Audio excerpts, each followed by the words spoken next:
Hello guys, and I welcome you back for episode 7 of Airway Sim. Literally back to back from the last one, but that one was getting quite long. Anyways, hope you guys enjoyed that last episode. But on this episode today, what we're going to be doing is, of course, buying some more aircraft and scheduling some more aircraft. So, what are we going to be doing? New aircraft, used aircraft, used aircraft. Of course, we are still poor. We still use used aircraft. Mostly leased, but some owned. Now, 757s are pretty expensive to buy, as you guys can see. Now, does Owl Express, who's leasing very cheap ones, offer the ability to extend the leases? Let's find out. Extensions not allowed. So what this tells me is he probably wants to lease out this fleet type while he builds up enough airplanes to do a transition. And I think this is a very good educational moment. As if we take a look at this man's aircraft fleet. Now, one important factor in this game is, of course, limiting yourself to just 3 fleet types. Now, this man right now has 737, 757, 767, with only 2 in use. So I somehow doubt that's very significant right now, and DC-8. So the ones which he obviously has in service are probably going to be DC-8, 757, and so on. So what he's probably aiming to do is replace his DC-8s with 757s and 767s. Now, while he builds up his fleet of 757s, as you can see, he still has 160 on order and 47 leased out. I think he's basically trying to save up enough of these to do this entire fleet transition as fast as possible. Now, for him, it's not really a big deal because, as you guys can see, he's really limited to just 2 fleet types besides the 757, so his fleet transition is going to be quite smooth.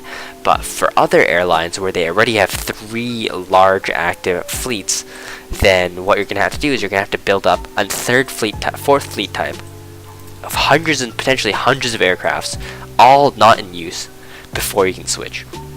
And that's really important because you need alliances to help you buy your type of aircraft while you buy their type of aircraft, so you can actually get them delivered fast enough to do a fleet transition efficiently. Now, that was probably a bunch of nonsense to anyone who doesn't actually play this game or hasn't thought about playing this game, so my apologies for probably making half the audience go away. But anyways, aside from that, going back to buying aircraft, I am very easily distracted, aren't I? Can't really lease these because I don't want to deal with having to try and refresh my fleet every 2 minutes, or trying to remember to rebuy those aircraft back. It occurs to me now that also I had an aircraft, I'm not sure how long my company's been around, which had a lease which was gonna expire and couldn't be renewed. So I'm wondering if one of those 757 I lost was actually one of those. I'm not sure if I lost 757, of course, but that's why I found demand to some cities where I didn't quite expect demand to be. I will honestly never know. Anyways, let me go ahead and lease some of these. Now, I want to pick relatively long leasing contracts to save me some money. Let's go with 7.9 years, so let's go with 7.5 years just to avoid the D-check like a dick. And yeah, the reason for that is I don't plan on buying out my 757s anytime soon.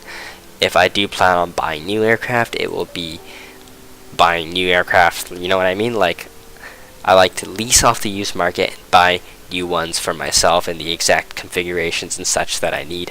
In general, aircraft you can get on the used market are ones which cover markets which are more saturated. That's just something I find. Now, here's what I'm going to do with my very multiple 757s I just ordered. Now, last episode, I conveniently made this 7-day schedule. Now, it's a very important thing, but go and check it out if you haven't seen it already. It is quite a important strategy for this game, but basically now you're going to see it taking its full effect. Now, basically what this 7-day schedule is it's, as you guys can see, 7 different destinations once a week. It doesn't have to be 7 destinations. It can be 4 destinations. It can be 2 destinations 7 times a week, but just make sure they're all at different times.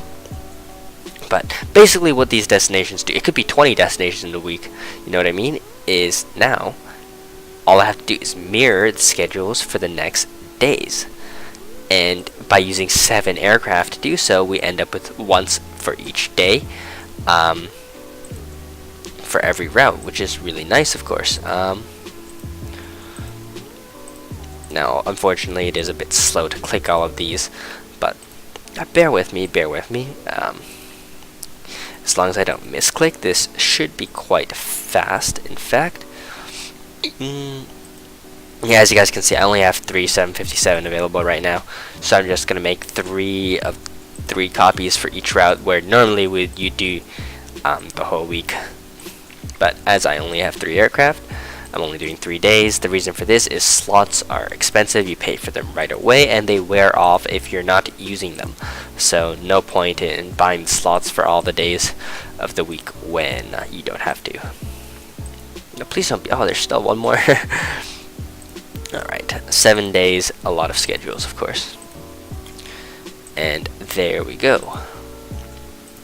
So now we have a bunch of schedules, of course. So all we do is basically we pick the ones which are, to a unique destination, and they'll all tie all together very, very nicely, and of course much more quickly than you're used to me doing.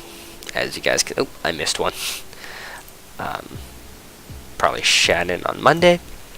And yeah, as you guys can see, a perfect plane has been scheduled. A very little wasted time indeed, and boom, we can just repeat this for every day of the week, basically, for each route. And of course, this is very repeatable for the next 3 planes I buy to finish off these schedules. I'll just click select all and deselect this one, and boom, there we go. That's the fastest I've ever scheduled 3 planes, and that is why that's one reason why 7-day scheduling is great. It just makes scheduling planes in every sense just 10 times easier.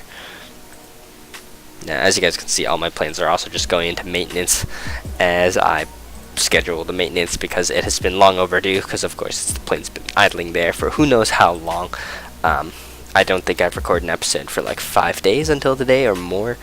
Yeah, just been at my grandparents' place, so yep, that's all my 757 scheduled. Now let's try and finish off our 727, although it's much less urgent. The reason why I say that is because those 727s are in fact owned, so they're not really draining very much money. They're depreciating, but at a very slow rate. Now, Phoenix has been one of my go-tos for an overnight flight, and I'm very curious to see how my current 727s are doing, so I can get a good idea of what I should be doing next. Now, holding down control, I'm opening the information for all my aircraft in the next tab, and we guys can take a kind of look. So it's making $500,000 with a ticket revenue of, it's just fantastic margins altogether, you know what I mean. But I can see the major weakness is this flight, and the reason for that is look at the time of the day. Terrible time of the day. Now, is it making money? Yes. I'm not sure if it's worth it though. I am really not sure. But whatever the case may be, I think it's probably better than not flying the plane. So we'll keep it for now. Like, here's another example of a flight at a terrible time of the day, as you guys can see. But this one's actually making decent money, so clearly it would seem to me that even if the flight is at a terrible time, if there's demand for it, you know what, you'll get some load factor, and that load factor seems to be more than enough to break even. Same with this aircraft, K Cleveland. If we take a look at this, yeah, whoa, what? I'm doing something very wrong scheduling this flight, causing 1065 and 622. Okay, that is a mistake. Yeah, well, obviously this massive discrepancy is not really intentional, but it's kind of funny, to be honest. Anyways, okay, it appears to me now. How's that Phoenix flight doing? One of these is Phoenix. Is this one Phoenix? Nope. Which one is the Phoenix one? This one. How's the Phoenix one doing? This one's the most interesting to me because this is the overnighter, and it's actually the best. So maybe the overnight flight, but a good proper overnight flight, is still the best option. Now Phoenix, however, is a rare case where there's not a ridiculous amount of oversupply, so you know what, I think I'll probably just keep stacking on Phoenix. As you can see, actually the business class is full. I don't know how you still sell 9.0. Oh, right, it's decimal because it's 7 times a week. So yeah, let's just do Phoenix. I'm reluctant to do Phoenix again, and the reason is it'll have to be in the same time which I'm already flying, and that competes with yourself. So knowing that, I think I'd rather find a brand new route to overnight on. So let's go ahead and open a new route within North America to the United States, and the perfect range for overnighting is this range. I don't think there's many cities in the US in this range, but if there's any besides Phoenix with some decent demand, then we'll go for it. Las Vegas. Perfect. Wait, hold on. Oh crap, that's not what I meant to do. Okay, so we'll go to open new route, and we'll go to the same thing as before. United States, and 1300 to 1600. Let's be more generous. Let's go to 1700. Hopefully we get a few more results besides Las Vegas in there. Yep. And now we can go ahead and try and do some scheduling. So 727. And I'm not sure what time of the day will result in a night schedule, so you know, just try it. Okay, it's definitely not then. Let's go back. So we need to get like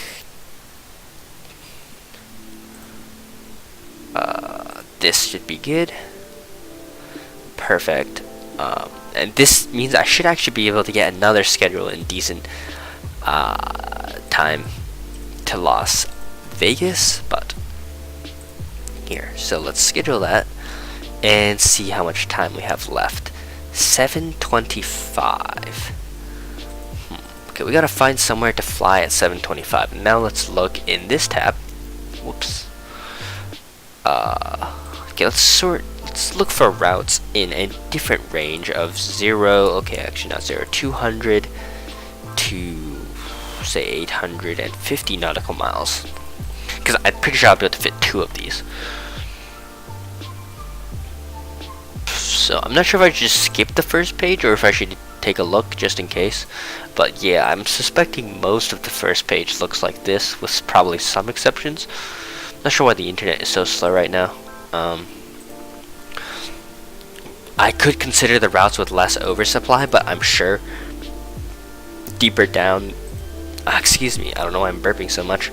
I'll find routes with very minimal oversupply. I want to add another one to Cleveland, but I messed it up so bad.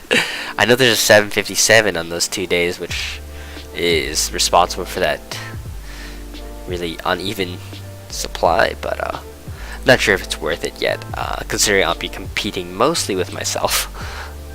Oh god, I'm so silly. Kansas. Okay, no. You know what I'm gonna resort to is probably the tab spamming again, but I really don't want to.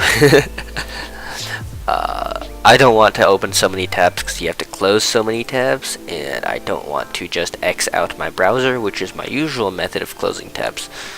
But I think I'm gonna do it anyway. Alright, we'll do it. Let's do it on the second page. Boom, boom, boom.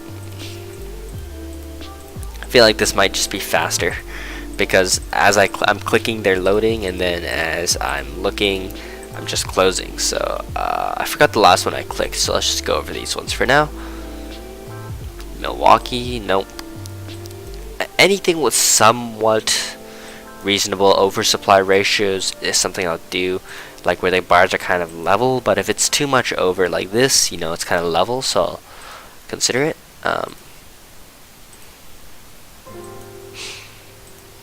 Okay, looking not great, but I'm pretty sure I can probably just eventually, once my company is more profitable, I can just keep adding and it will work, but not yet.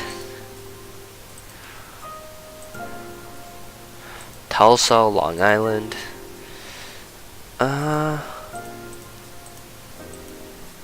Alright, that entire page down to Long Island left us with 2. That's not a good sign, eh? Best thing about Atlanta is there's demand for pages and pages and pages. So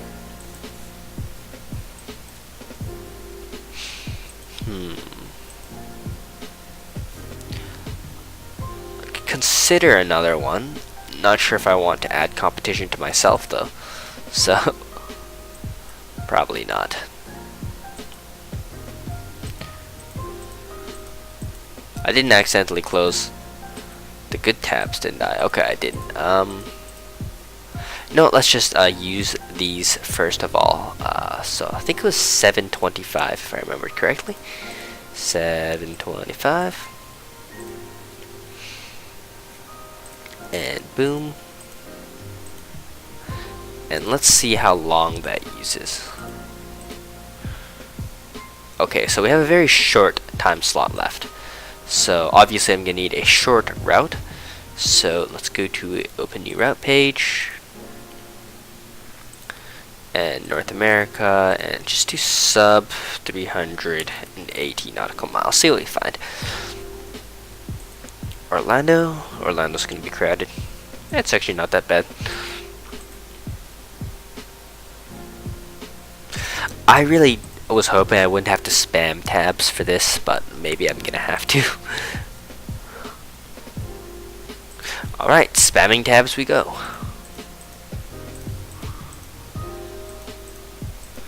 And hopefully we have one in those lists. Lewis, nope. I'll settle with anything less than like extreme oversupply, I guess. And that's all we're getting. Seems like everybody has the problem of occasionally needing a short route to fit in.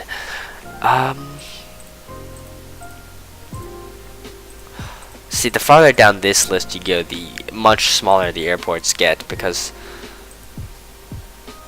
it's such a limited range.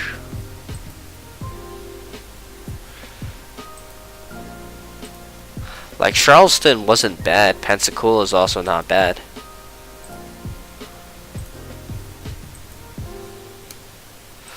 Guess I'll just go with Pensacola because it's not too bad, I guess.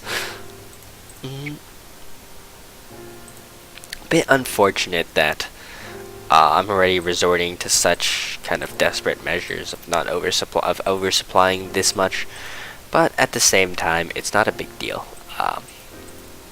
It's such a major time in the day. As long as it makes any money at all, it's doing good and it's adding competition. And considering how carefully and efficiently I'm building the rest of my company, shouldn't be much of a problem, and it should fit in there about perfectly. Exactly. Yep. 15 should be just about perfect for my maintenance too. Nice, nice, nice, nice. Okay. Next. Okay, what do we have to do next? We have to do that again somehow. Find another set of routes which work. So Salt Lake City for an overnight looks not feasible. San Diego, tough but doable if it comes down to it. Burbank, nice Los Angeles, you know. People really know their cities. They really do. You know what? I'm just gonna add another one to Vegas if Los Angeles isn't good. And I didn't expect it to be good, and it wasn't. Now guys, where should I put my second? I'm really thinking, where should I put my second? Okay, why is my brain farting so hard? I'm thinking about, like, deeply about where I should put my second base. Because I have been allowed to open a new base for quite a long while now, and I'm honestly not sure whether I should open it in a cargo hub city or if I should open it in a city which I expect to find passenger demand. So I guess I'll make an entire episode dedicated to finding that out. But for now, 2005, so I need to go with 1905, or if 1905 isn't good, I need to go with 1705. And 1905 does look good. And yeah, why not? So there we go. Let's slot that in there. And once again, I'm gonna need to find a route which works. I think I already had a couple, right? Theodore Francis State and Tulsa. Let's go with Theodore Francis State KPVD. So I think I found that in this list. Nope, that's the really short list. This is the normal.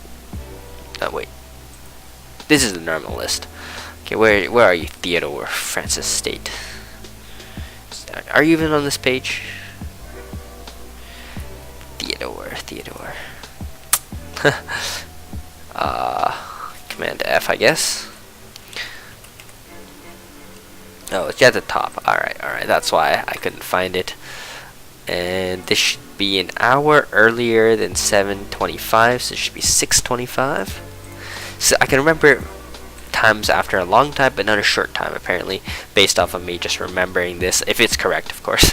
If it's not correct, then that's proof that my memory is just hopeless. But and this is a different tab, so it should update. And yep, there we go. Now we need, as you guys can see, another quite short route. Now luckily we can get a little bit longer than last, but besides Pensacola, what did we end up finding was alright?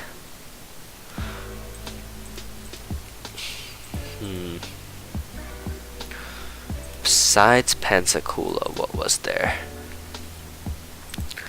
Let's just check around, I guess. Tallahassee. That's just so ouch. Rayla. Oh god, right. It was just terrible all around. Jackson. Oh, that's like painful to see.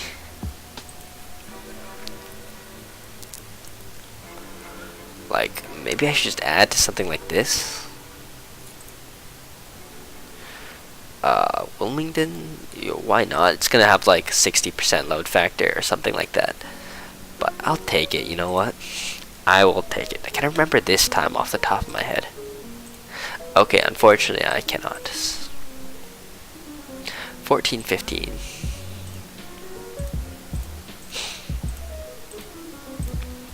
Oh, I like this tune. Don't know what it is, but hopefully it's no copyright as it says. Otherwise I'll be in trouble. I'm not sure. I've never gotten copyright strike because I've never tried to include tunes or stuff. 1930.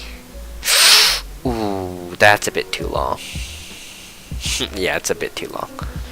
Unfortunately, as much as I like, I'm willing to kind of squeeze the time together. That's a bit too much time. Is this shorter enough? Bluegrass? Ooh, I'll do bluegrass instead because there's more demand. Yeah, bluegrass closes at 18. What a ridiculous airport. And of course I've forgotten the time again. 14:15. Hopefully, I don't think I'm gonna be messing with that time. Closing at 18, which is kind of ridiculous. What is that, 6 p.m.? That's ridiculous. I guess it's not really a commercial hub over there, but nice, nice, nice. So that looks quite nice. Just a nice 14 o'clock. 14 o'clock maintenance, and there we go. Perfectly scheduled. Everything's looking fine and dandy, and hopefully you guys enjoyed this episode. And that's it for today. And yeah, see you guys next time.